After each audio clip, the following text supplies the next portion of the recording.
Do your elementary students struggle with the ways to read a book? Maybe during Read to Self, you're trying to implement during Daily 5 and you're having a really hard time getting them to build stamina. Likely, if you're a kindergarten, first, or second grade teacher, maybe you've skipped the lesson of the 3 ways to read a book, which comes directly from the Daily 5. You're in luck today because I'm going to show you 3 ways to read a book, and hopefully, you'll start implementing that before you start building your Read to Self stamina.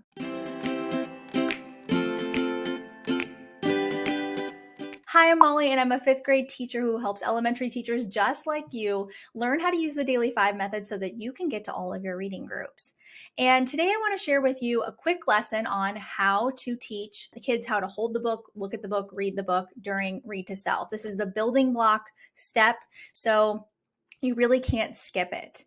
And I have a book with me. I have most of my books in my classroom at school, but I had some at home. So I have The Invisible String, which is an amazing book.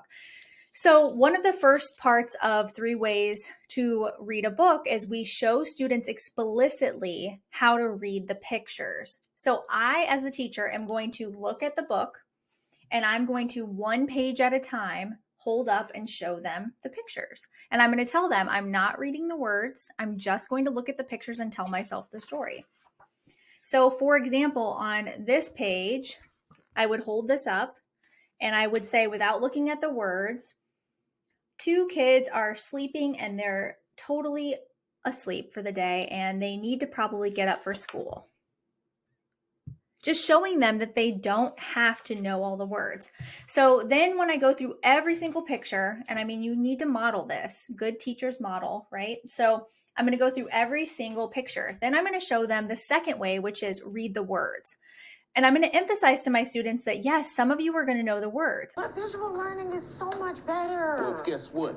Now you have 0 potatoes. And some of you are not. But I want you to look for the words you know.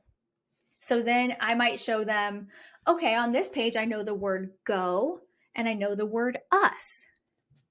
Perfect. I know a couple words on this page. I'm reading the book, really emphasizing to them that they are readers. I think a lot of times kids come to school with a feeling of defeat if they're not reading yet. And we push this so hard on them, especially in kindergarten. And really reading the pictures is perfectly okay. And finding words they know or sounds they know is okay.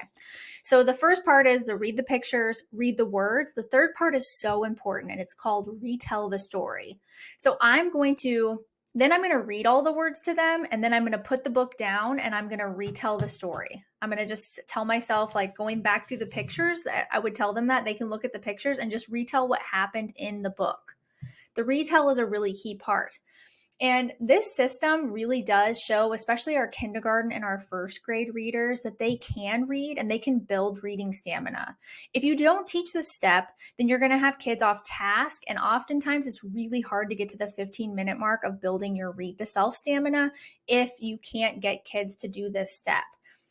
I'm a firm believer that they can do it. You just have to properly model it for them. And I hope this video helped show you that. Read the pictures, read the words, retell the story.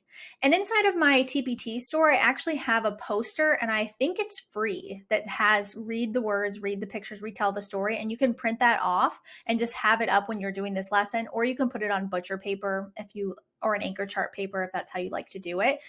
And all of my Daily 5 products inside of my store, they will help you get started with building your own reading stamina for every single station too. I've got stamina posters, everything you could possibly need from the Daily 5 book. And the Daily 5 toolkit for K through 2 comes with the reading poster that we just talked about as well.